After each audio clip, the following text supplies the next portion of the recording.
Bonjour à toutes et à tous. Bienvenue dans cette édition spéciale de Corbeau News Centrafrique en direct du Studio C. Aujourd'hui, nous allons nous plonger dans un sujet qui fait grincer des dents et qui risque de changer bien des équilibres, la relation pour le moins tendue entre les forces nationales et les mercenaires russes. On parle même de cassures profondes sur le terrain. Pour décortiquer cette information capitale, je suis avec notre envoyé spécial, le talentueux Anselme Bata. Bonjour Anselme.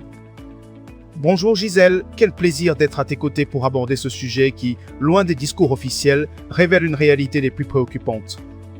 La situation sur le terrain est explosive et la fameuse coopération fraternelle, que Bangui ne cesse de vanter, s'est transformée en un véritable bras de fer d'Amdafok à Zemio. Une cassure profonde, tu dis Anselme. C'est un euphémisme quand on lit les détails de ton enquête. Le discours officiel de la 7e République s'effondre comme un château de cartes, à ce que je comprends. C'est exactement ça, Gisèle. Alors que le palais de la Renaissance continue de nous vendre une entente idyllique entre les forces nationales et les prétendus instructeurs russes, la vérité, elle, met en scène une armée nationale au bord de la rupture. Les soldats sont à bout de patience face aux exactions de leurs prétendus alliés. Entre les forces armées centrafricaines, les FACA et les mercenaires russes du groupe Wagner, la rancœur est palpable et la ligne rouge a été allègrement dépassée. La ligne rouge a été dépassée, c'est une affirmation forte, Anselme. Et tu pointes du doigt Zemio comme l'endroit où tout a vraiment dégénéré. Qu'est-ce qui s'y est passé précisément? Effectivement, Gisèle. C'est dans la préfecture du Hombomu, particulièrement dans la ville stratégique de Zemio, que la situation a dégénéré en conflit ouvert. Il y a quelques jours, un choc d'une intensité rare a mis aux prises directement les mercenaires russes de Wagner et les soldats FACA déployés dans la zone. Cet événement, soigneusement dissimulé par les autorités de Bangui, a pulvérisé ce qu'il restait de cohésion au sein des rangs. C'est incroyable. Dis-moi, après un tel choc, comment se passe la cohabitation, si elle existe encore entre les deux forces à Zemio? Aujourd'hui à Zemio, la vie commune n'est plus qu'un lointain souvenir, Gisèle. Les deux camps s'évitent, refusent de se croiser et ne s'adressent plus la parole. Les anciens partenaires s'observent avec suspicion, se considérant sans équivoque comme des adversaires.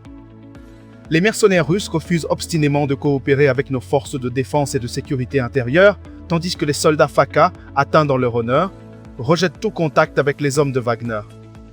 Cette scission à Zemio met en lumière une exaspération collective au sein des troupes centrafricaines. Sur le terrain, les soldats FACA sont à la limite de l'épuisement nerveux. À la limite de l'épuisement nerveux, c'est grave. Peux-tu nous en dire plus sur les griefs des FACA envers ces mercenaires russes? Ils dénoncent, Gisèle, l'attitude méprisante, arrogante et agressive des mercenaires russes qui les considèrent davantage comme des subalternes que comme des compagnons d'armes. Les incidents de brutalité, de violence physique et même d'élimination arbitraire de soldats FACA par les hommes de Wagner sont légion, et ce, dans une impunité totale.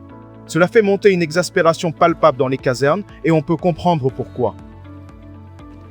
Une exaspération palpable, des éliminations arbitraires, c'est une réalité bien sombre que tu nous décris là, Anselme.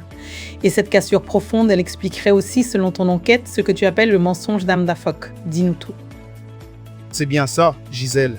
Cette cassure profonde dévoile la face cachée de la récente reprise de la ville frontalière d'Amdafok.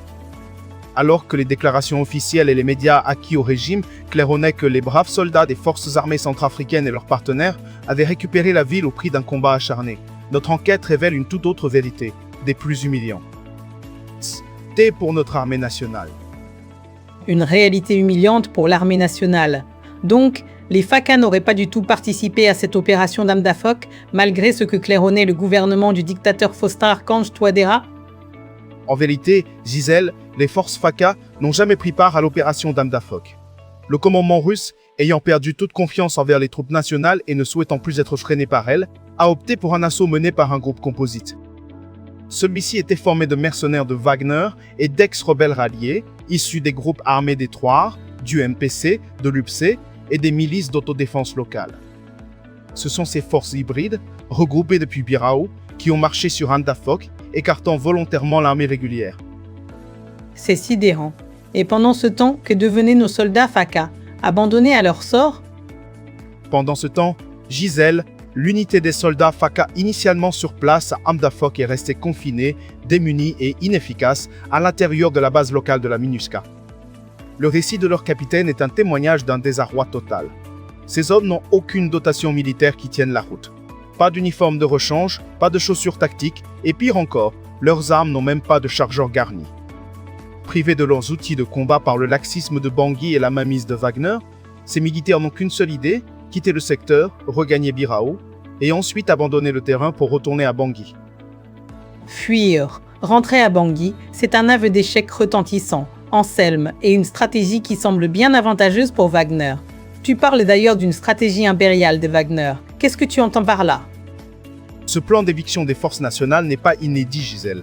Il s'inscrit dans une logique géopolitique et financière bien identifiée du groupe Wagner en Centrafrique. La situation d'Amdafok est l'exacte réplique de ce qui est arrivé à Bambouti le 1er janvier dernier. À Bambouti, après que les milices d'autodéfense azondées avaient pris le contrôle de la ville, les mercenaires russes avaient quitté leur base d'Obo, équipés d'un armement lourd, pour venir prendre possession de la localité. Depuis cette date, ils y sont établis en maîtres incontestés, régulant le passage à la frontière. À Amdafok, le but est le même, récupérer la ville frontalière, s'y implanter durablement et centraliser les échanges transfrontaliers. En centralisant les échanges transfrontaliers, ils s'assurent donc une manne financière conséquente, si je comprends bien, et tout cela en faisant fi des besoins de la population? Exactement, Gisèle.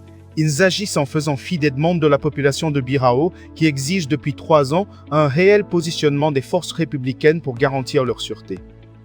Les Centrafricains, que ce soit à Birao ou à Tiringoulou, ont parfaitement discerné la manœuvre cynique en cours. Une manœuvre cynique que tu as parfaitement décortiquée pour nous, Anselme. Merci beaucoup pour cette enquête percutante. Ce reportage est signé Eric Azumi, notre rédacteur en chef, qui continue de nous éclairer sur la réalité du terrain. Merci à toi, Gisèle. Pour toutes celles et ceux qui nous écoutent, n'oubliez pas que vous pouvez nous contacter via WhatsApp au Pro 136 75 4, Dial 4 ou par téléphone au bleu 20 36 62 70 en 67 67. Corbeau News Centrafrique, c'est votre voix. À bientôt.